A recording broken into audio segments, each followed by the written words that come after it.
What's going on, everybody? Welcome back to the channel. Today we are going to be installing a short rim air intake on a Trailblazer. Like, it came, I don't know, I got it off eBay, $45. They said it's supposed to be a quick, simple, easy install. We about to find out.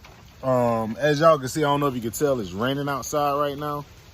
So I think what I'm gonna do is I'm gonna go to the storage unit because I got some covering over there, and I'm gonna show you all these parts real quick. And it seems pretty simple to me, but we really gonna find out. So check this out. The pipe, this goes over to the throttle body. This is what the filter connects to. Try to do this one hand. This is what the filter connects to. This way, according to the images. It comes with hoses, I guess, for the breather case. This is my first time doing one on the Trailblazer. It's got two couplers, one for the intakes, one for the throttle body side, the couple in the middle here. It comes with enough of the clamps to tighten it down. There's some brackets that's in here. It also has a small breather filter. It also has a nice red small breather filter. Figure out where that goes. And it does come, like I said, I'm doing this one hand, y'all. So it does come with, let's see if I can get this off. Oh, wow. They got this thing closed tight. All right, so it does come with the air filter. So that goes here. So when I get over to the storage, I'm gonna show y'all why I'm replacing it and why I waited to actually get an aftermarket air intake. Because if you see the filter, if you see what the filter looks like, I don't even know if that's like a correct color of brown anymore. But I've been waiting to do this because I'm like, I'm not going to replace the air filter until I can actually find a decent air intake. So they say it's supposed to be a quick, easy install, but we about to head and find out. We're going to do this together. I'm going to walk y'all through it as I go through it. So like I said, it's raining out right now, but we're going to go somewhere where we got some protection. I'll see you in a minute. So we made it over to the storage unit, and I realized I never showed y'all this. The wheel gap. I don't know if y'all can see it. Actually, I'm gonna show it to you. I did drop the truck. I lowered the truck. So it's dropped 4 inches in the back and it's 5 inches in the front. So basically all I need is wheels and then get those calipers painted. But what it is, I got upper control arms from Deviate Designs. And what I did was I cut the springs, actually, believe it or not. I cut the springs about 5 inches in the front, and I got 4-inch drop springs in the rear. The only thing I need to get is the shock absorber for the rear. But other than that, man, I'm telling you, you can feel the height difference. It's much lower, much lower, and I'm loving it.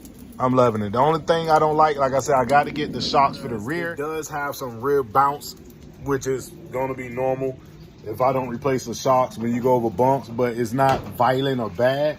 But it does feel good being that it's lower, like almost roughly the same height as a car now versus a big SUV. But once I get wheels put on, I'm still trying to make a decision and go from there. So I'm gonna get this thing covered up. I gotta find my tarp, which is basically a car cover. And I'll show y'all how to get this thing. All right, y'all. So in order to get this off, right, you got it's like a flat head or a Phillips head. This is for the air box. So you got a flat head. You got one. There's one down there, and there's one directly down there. That's 3. You have to take this air induction hose off right here. That has to come off because this is gonna get blocked off. I'm not sure how I'm gonna block it off yet. You can actually probably get a plug and plug it and just zip tie or get a worm gear clamp.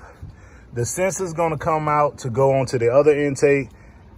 This is going to come off, this clamp, the clamp on the throttle body. There's also a 10 millimeter here, a 10 millimeter back there, and then there's a hose right here. And then boom, once you do all that, it should easily come up. So let's go ahead and get this thing disassembled, and I will show y'all that filter on what I was talking about. This is how I bypass the secondary air injection hose. This hose, if you live in an emission state, it always needs some type of fresh air going to it, because it's like small testing and all that stuff. If you know you qualify for where you have to get those emission type tests done. What I did was I took the filter that comes with it that normally goes here. I'm gonna show y'all exactly how it says to install it, but I took the small filter and I took a full teeth worm gear clamp and I just clamped it down. So it's like, it's not moving. So as long as there's fresh air going into that, that should prevent check engine lights, but we're gonna find out once we actually get the rest of the intake on and try to start this thing. So this is the moment of truth. So this is the old filter compared to the new one. Y'all see the difference, it's dirty.